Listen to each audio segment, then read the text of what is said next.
It is a little after 3 in the afternoon, and you are standing at a door on the 9th floor with a card in your hand. The light on the lock turns green. The door is heavier than a door at home. You push it open with your hip because you are holding a bag, and the room exhales at you. Cool, faintly scented, absolutely still. Everything is arranged. The bed is made so tightly the corners look engineered. 2 glasses sit upside down on a tray. The remote lies at an angle on the nightstand that no human being has ever chosen naturally. The towels are folded into a shape that exists only in hotels. There are no fingerprints on the mirror, no hair in the shower, no crumbs under the desk, no footprints in the carpet except the ones you are making right now. It feels like it was built this morning and has been waiting all day for you specifically to arrive. It was not waiting. 4 hours ago, somebody else was asleep in that bed. They set an alarm on the clock radio. They took a shower and left the towel over the shower rod. They put a wet glass down on the nightstand and left a ring. They plugged a phone in beside the lamp, adjusted the thermostat down to 64, watched something on the television at a volume you would have found unbearable, opened the curtains, closed the curtains, and left one sock under the bed. Then they packed, took the elevator down, said the room was fine, and drove to the airport. And then the hotel erased them, completely. Not just the sock and the glass ring, the entire fact of them. What you bought is the confident, evidence-free feeling that this room begins with you, and that whoever was here before is not your problem and never was.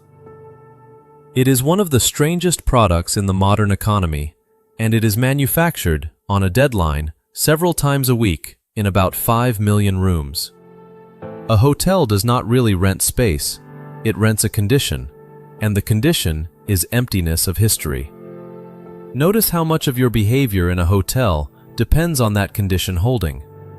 You walk barefoot on the carpet. You put your face on a pillow that has held thousands of faces. You use a glass without inspecting it. Hang a garment in a closet without thinking about the closet. Get into a bathtub without hesitation. So the entire operation exists to keep that thought from ever forming. And it succeeds so completely that the thought only appears when something goes wrong. A hair on the pillowcase. A stain. A used towel. One small piece of evidence, and the whole illusion inverts. Suddenly, you are not in a fresh room. You are in someone else's room, and you can feel it on your skin. The scale of this is genuinely difficult to hold. The United States has roughly 5.3 million hotel rooms across something like 55,000 properties, and the industry moves on the order of 1.3 billion occupied room nights a year, which means more than 1 billion times a year in this country alone, a room that held a stranger's private night has to be returned. Almost none of that work is visible to the person it is performed for. That is not an accident of the business. It is the design specification. And between the moment the last guest let that door close and the moment your card turned the light green, there was a window of about 4 hours. Nearly everything worth knowing about a hotel happens inside it. What is the first thing you check when you walk into a hotel room? Be honest. Leave your answer in the comments. Between the last guest leaving and your key card turning green, that room passed through a sequence, and the sequence has names. On the system that runs the building, the room is never simply a room. It is a status, and the statuses form a chain. Occupied, due out, checked out, dirty, clean, inspected. The physical room is upstairs on the 9th floor. Its operational life is a line on a screen, and the entire building's ability to function depends on that line being true. When the screen says a room is ready and it is not, because the previous guest refused to leave, or the luggage is still there, or the inspection never happened, the the machinery does not fail quietly. It fails at the front desk, in front of the person it failed. The physical work is a fixed sequence performed under a timer. Knock, announce, wait, enter. Open the curtains, because you cannot clean what you cannot see. Check for anything left behind, because in a few minutes it stops being findable. Strip the bed. Pull the towel, then dust, vacuum, restock the soap and the coffee and the cups and the paper, remake the bed, square the pillows, set the thermostat, confirm the television turns on at a volume that will not startle anyone. Check that the previous guest did not leave the alarm clock set for 4:30 in the morning. Close the door, update the status. Then the next room. Then the next. And the housekeeper opening that door has no idea what is behind it. The room rate tells them nothing. A $400 suite can be a wreck. Bottles along the windowsill, furniture moved, confetti in the carpet, food containers on every surface, a bathroom that will take 40 minutes on its own. A $69 highway room can be so untouched, the variable that determines whether the day is manageable is not the hotel, or the brand, or the price. It is the private behavior of strangers distributed at random, and it is discovered one door at a time. Here is a question nobody asks in a nice hotel room. Whose body was this furniture designed for? In 2010, a team of occupational health researchers led by Susan Buchanan published an analysis in the American Journal of Industrial Medicine covering 2,865 injuries across 5 hotel companies and more than 55,000 worker years. The overall injury rate was 5.2 per 100 worker years. For housekeepers, it was 7.9.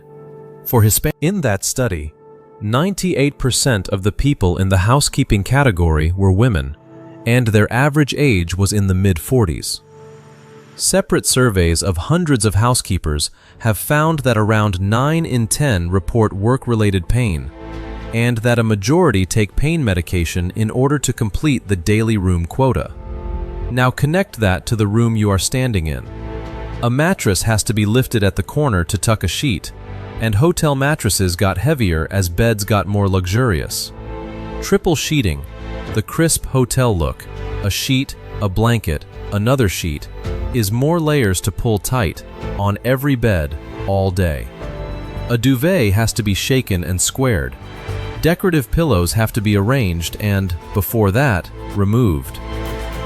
A low, deep, upholstered platform bed is elegant and is also a piece of furniture you cannot get a vacuum under and cannot reach across without bending. Almost every upgrade of the last 30 years improved the guest's 12 hours and lengthened the worker's task. Nobody designed it as a trade. It happened because the person specifying the room was optimizing for a photograph and a first impression, and the minutes it added were spent by somebody who was not in the meeting. This is the quiet arithmetic underneath hospitality. Comfort is not created from nothing. It is transferred. The guest buys stillness, and the stillness is manufactured out of somebody else's movement, at a rate of roughly 30 minutes per room, 15 or 16 rooms a day, 5 days a week, for years. And then there is the single organism that defeats the entire. Estimates suggest something like 30% of American homes had them. They were a fact of life, like mice. Then came DDT and a wave of related pesticides, and within about 15 years they had essentially vanished from wealthy countries. An entire generation grew up with the phrase, "Don't let the bedbugs bite," as a nursery rhyme about nothing, a saying whose referent had been chemically deleted. DDT was banned in the United States in 1972, and for a while, nothing happened. Then, around the turn of the century, they came back everywhere at once. In Australia, professional pest managers estimated infestations rose by something like 4,500% between 1999 and 2006. In 2010, they did not return because hotels got dirtier. Cleanliness is close to irrelevant to whether they are present. They feed on people, not on crumbs. And they arrive in luggage, which is precisely what a hotel is built to receive from everywhere on Earth every single night. They returned because they evolved resistance to most major classes of insecticide, including the ones still most commonly used against them. The defense broke, not the housekeeping. And they are not disease vectors. Medically, they are close to harmless. The damage they do is done entirely to the thing the hotel actually sells, which is why the response is so disproportionate and so procedural. A single report takes the room out of inventory, and often the rooms beside. The guest must be believed and cared for while the property is protected, and those two obligations pull in opposite directions inside the same conversation. And behind it all sits a number nobody says out loud. 2 words in one online review can move a property's bookings for a year, whether or not anything is ever confirmed. The hotel is not fighting an insect, it is fighting the reappearance of the previous guest. Hotels have a piece of vocabulary that explains more about the building than almost anything else. Par level. The idea is simple and slightly unnerving once you see it. For the linen system to work, the property needs multiple complete sets of everything. One on the bed, one moving through the wash, one on the shelf, and usually more than that. Because laundry runs late, occupancy spikes, it stops. A room without clean sheets is not a worse room. It is not a room. It cannot be sold. Which is why a single failed washer can become a building-wide emergency. Why a delayed laundry truck shows up as a queue in the lobby 4 hours later. And why a guest who calls for extra towels on a sold-out Saturday is making a much larger request than they know. And the laundry itself is not domestic laundry with bigger machines. It is a production line with chemistry. Loads are weighed. Water temperatures are specified. Detergent, alkali, bleach, and sour are dosed in sequence by a controller. Stains are sorted and treated separately, or the industry benchmarks run around 45 to 55 gallons of water for every pound of linen processed. The most efficient operations using ozone systems get that down toward 30. A single full-service hotel in San Antonio, with fewer than 500 rooms, was running 7 loads a day at 240 pounds a load, well over 1.5 tons of textiles daily, from one building. Multiply that across the country, and the hotel bed becomes one of the largest textile circulation systems in ordinary life. The same sheet goes out, comes back, goes out again, dozens of times, until it thins or stains permanently and is pulled from service and cut into rags. You never see any of it. You see a rectangle of white cotton, pulled so tight it looks like it was installed rather than placed. And somebody in a basement decides what temperature the 4th floor will be, and the 4th floor lives with it. A hotel does the opposite, deliberately, and that decision is why hotels are so strange to run. A hotel sells personal control as part of the product. Every room has a thermostat, and the guest may set it to 62 and leave the balcony door open. Every room has a shower, and the guest may run it for 35 minutes. There are hair dryers, coffee makers, irons, televisions, chargers, mini fridges, and whatever appliances people decide to travel with. Nobody can be told no. The result is a building whose mechanical load is determined, minute by minute.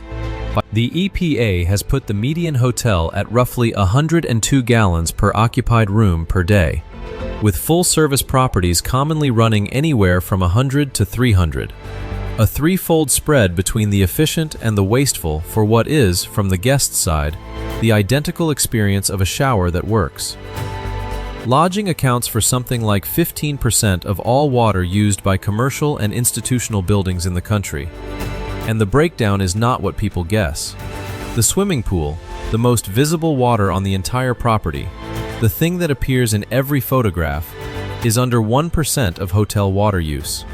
Guest bathrooms are around 30%. Laundry is about 16%. The peak is what makes it hard. At that exact hour, the kitchen is washing breakfast dishes, the laundry is running its first loads, and housekeeping is filling buckets. The hot water has to arrive fast, at a consistent temperature, at every tap in the building simultaneously. Too cool, and it is a complaint.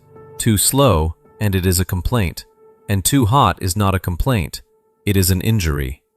The guest experiences a chrome fixture. The engineer experiences the single most demanding 90 minutes of the day, every day, forever. And the reason the water in that building is managed so carefully has a date, a city, and a body count.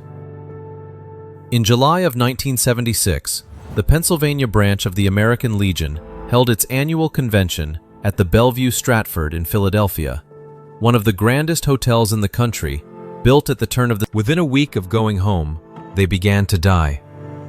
It started as something like a cold and became pneumonia. Health officials had no idea what they were looking at. The early theory was swine flu. By the time the count settled, more than 200 people had fallen ill and 29 had died. Some tallies run higher. And the case count included people who had never entered the hotel, only walked past it on the sidewalk. It took until January of 1977 to find the answer, and the answer was the building's own air conditioning. A previously unidentified bacterium had been growing in the biofilm inside the cooling tower on the roof, and the system had been quietly aerosolizing it and distributing it. The organism was named Legionella pneumophila, after the men it killed. And there is a detail in the record that is genuinely chilling. In September, at the time, nobody connected it to anything. The building had done this before, and no one had known enough to notice.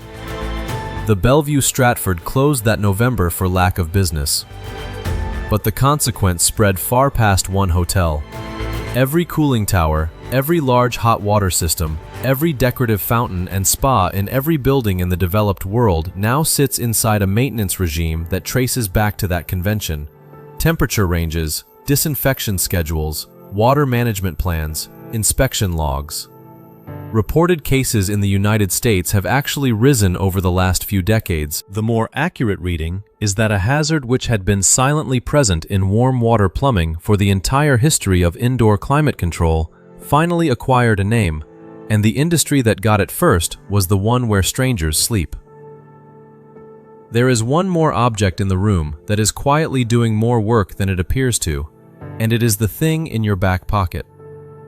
For most of the 20th century, a hotel key was a piece of brass on a heavy fob, usually stamped with the hotel's name and the room number, which is a design decision that reads today as almost unbelievable. The fob was heavy, so you would hand it in rather than carry it. If a key was lost or copied, the only real fix was to change the cylinder in the door. Expensive, slow, and therefore frequent. That changed after a 1974 attack on a guest in an American motel room, and the negligence lawsuit that followed, which became a landmark in how courts treat a hotel's duty to keep the people inside it safe. In Norway, an engineer named Tor Sornes, who worked at a factory in Moss that made locks and ice skates, and who was the son of an inventor, built a lock that could be recoded without being replaced. His key was a flat plastic card with a pattern punched into 32 possible hole positions. 32 positions gives about 4.2 billion combinations, which was, at the time, roughly the population of the planet. He launched it in 1975 and patented it in 29 countries. One of the first large... And here is the thing to understand about that card, which is easy to miss, because we experience it mainly as an object that stops working at the worst moment. Its important function is not opening, it is expiring. The brass key had no relationship with time. It opened that door until the metal wore out. The card opens that door for a defined interval, and then, at a moment specified in advance, becomes a piece of plastic. That is the entire idea. A hotel room is a space that must belong completely to one person, and then completely to another, and the lock had to learn how to forget. Every part of this building is engaged in erasing the previous guest. The lock was simply the first part to do it on a schedule. A hotel never stops. Accounting, unfortunately, room charges post. Taxes calculate. Payments reconcile against the ledger. No-shows are processed, which means the reservations of people who never came are converted into either a charge or a loss. Reports run. And then the system's date rolls forward, and a business day that has been open for 24 hours is finally shut. It is called the night audit because that is literally what it is. For 6 or 7 hours, they are the front desk, the accounting department, the security dispatcher, the manager on duty, and the only human being in the building with authority.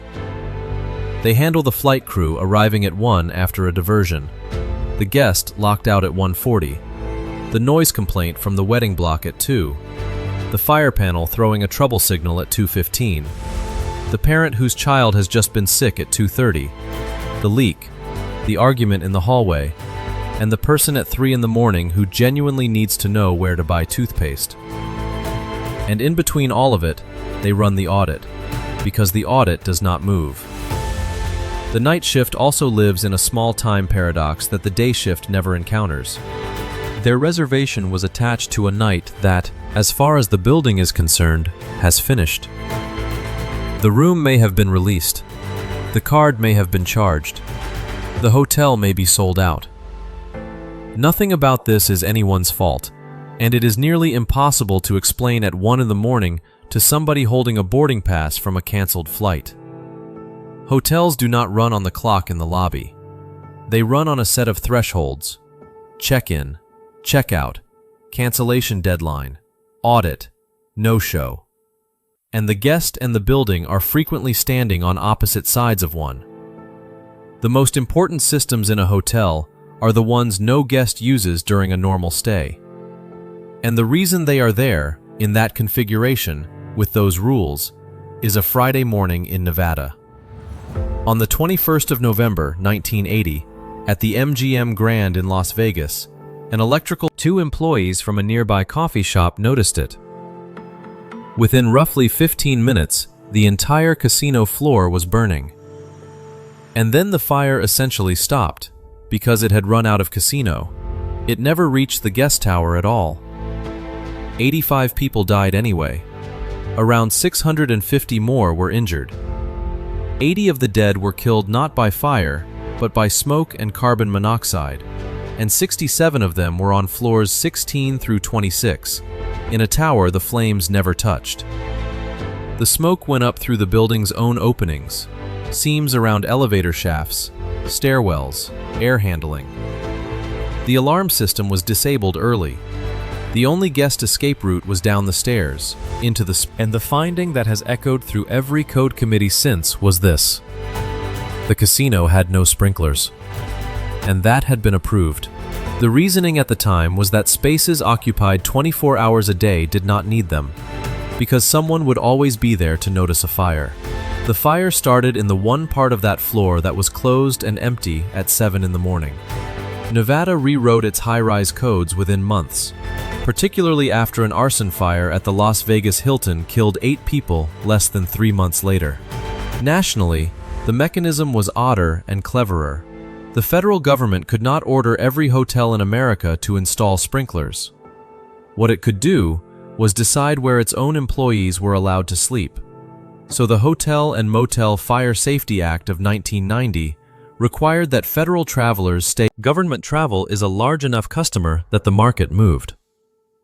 The National Fire Protection Association estimated around 12,200 hotel and motel fires in 1980. By the middle of the 2010s, the annual figure was closer to 3,900, which means the small plastic disc on the ceiling above your bed, the one you have never once looked at, is not generic safety equipment.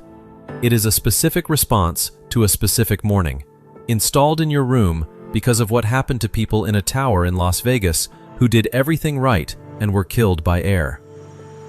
All of that, the sprinkler, the lock, the cooling tower log, the audit at 3 in the morning, costs money, and the money has to come out of a product with an unusual defect. Almost everything else sold in America can wait. A warehouse holds goods for a year and loses nothing but storage. But a hotel room on a Tuesday night is not a thing. It is a night, and when the night ends, the product is destroyed. It cannot be moved to Wednesday.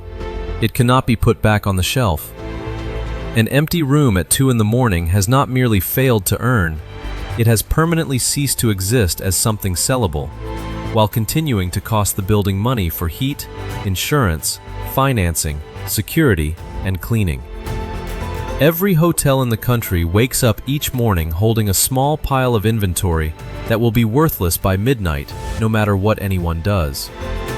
That single fact explains almost every behavior guests find irrational. It explains why the same room with the same mattress and the same view costs $140 in February. It explains why hotels deliberately accept more reservations than they have rooms, because a guest who never arrives takes a night with them into the void. It explains the peculiar pressure of the hours between 11 in the morning and 3 in the afternoon, when every room in the building has to change identity at once. And it explains why a front desk agent will fight so hard for a solution. The alternative is not a delayed sale. It is a sale that stops being possible. So the room is a product with an expiry stamped on it. And once you understand that a night not sold is a night destroyed, you can predict the behavior that follows, including the one guests find hardest to forgive. Because the night expires, hotels routinely sell rooms they do not have. This sounds like fraud until you look at what the alternative costs. If a hotel holds every reservation sacred, and a guest simply does not come, that night is gone permanently. So properties forecast human unreliability. How many no-shows on a Tuesday in a business market? How many cancellations inside 24 hours? How much a group block historically shrinks?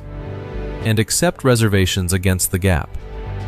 On the overwhelming majority of nights, the forecast is close enough that nobody ever learns it happened. And then there are the other nights.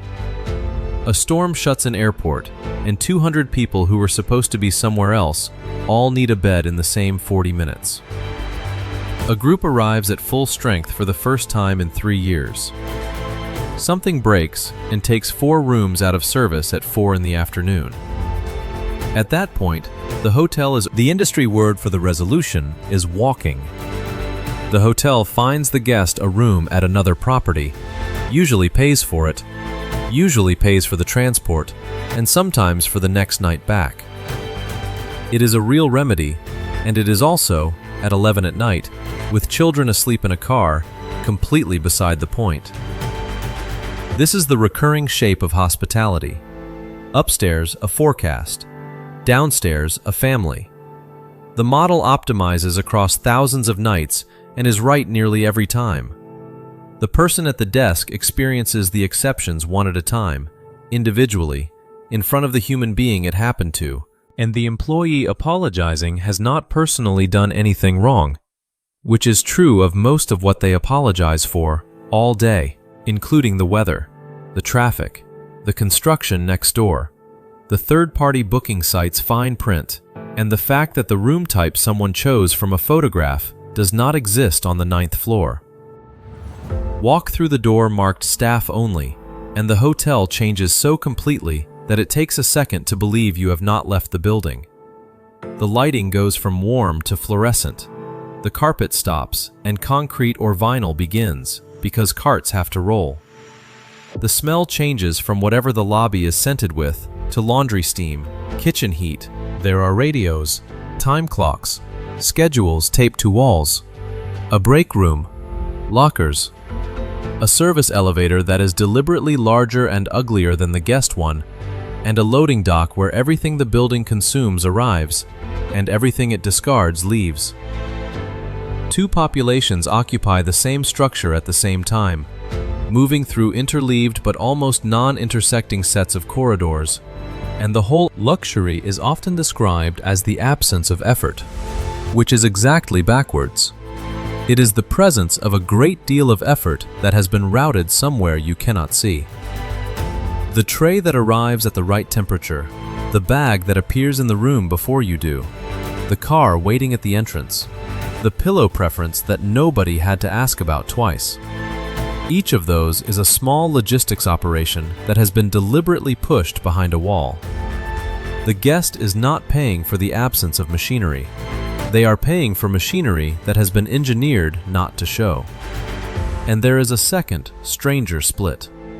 The name on the building often does not own the building. A great many American hotels operate under a franchise agreement. A company owns the real estate, a different company. To the guest, there is one entity, and it is called by the name on the sign.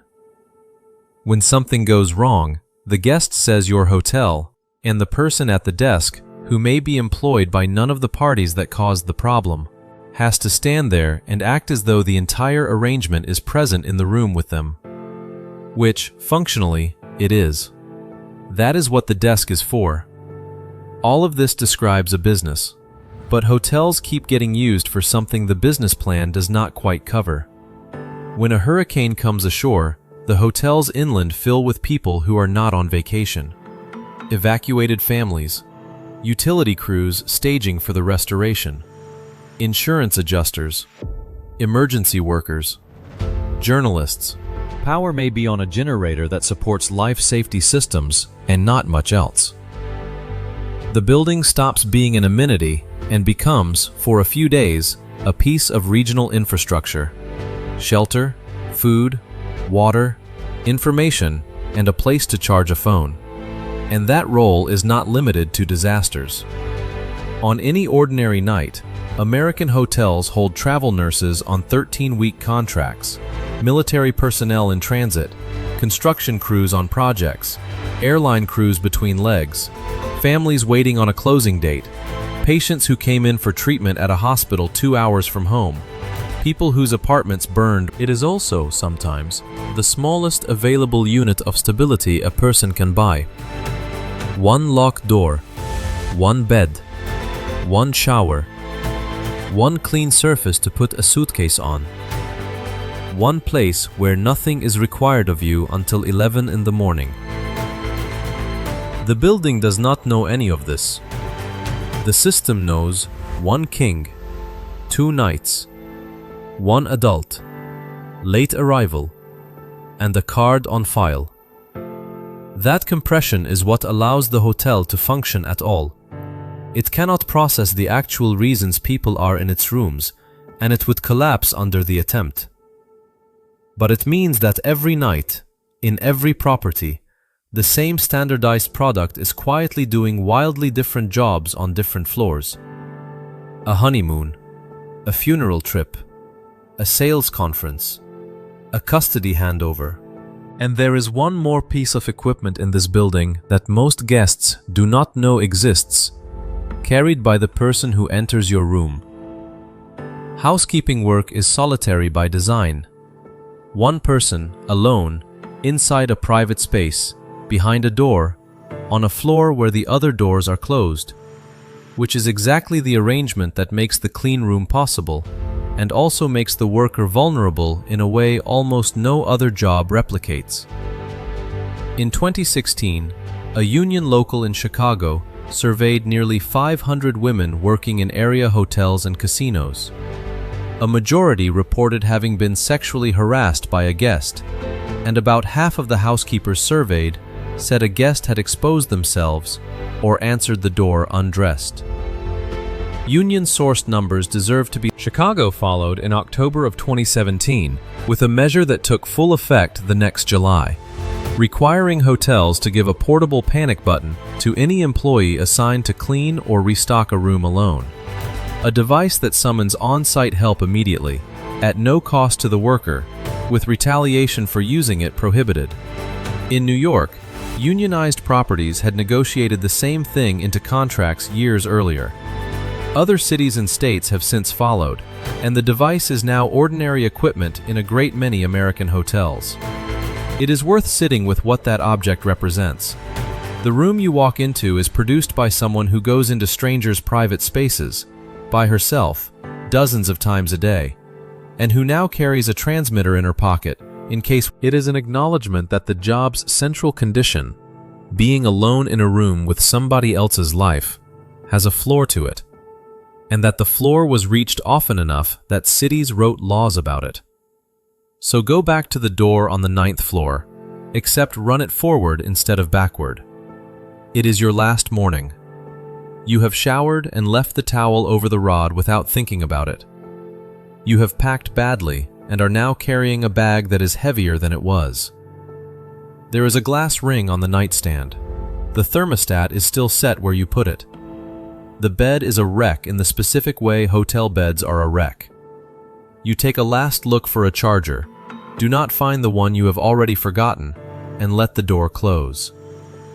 Downstairs, no fire, no leak, no pest, no overbooking, no noise crisis at 2 in the morning, no card that stopped working, no hot water failing at the exact hour 600 people needed it, no fault in a cooling tower on the roof, no status on a screen that was wrong about the room you were standing in. A successful hotel stay is a long list of things that stayed hypothetical. And the reason they stayed hypothetical is that a large number of people spent the night making sure of it. The auditor closing the books at 3. The engineer walking a mechanical room. The laundry running its first load before dawn. The desk agent who took a complaint about a barking dog on 11 and handled it so quietly that 9 and 10 never learned. The damp towel. The open soap. The curtains you left half drawn. It is the most specific that space will ever be about a single human being, and it lasts about as long as it takes somebody to walk down the corridor with a cart. Then the knock. Then the announcement. Then the door. The curtains go all the way open. The sheets come off. The trash goes out. The surfaces are wiped. The bed is rebuilt. The status on the screen moves from dirty to clean to inspected to ready. Your night by 2 in the afternoon, the room is neutral again, holding nothing, waiting for a name it does not have yet. The world works because someone keeps it working, and tonight, in about 5 million rooms, several million strangers will lie down in the dark in a building full of people they have never met and sleep because the machine finished in time. Still running.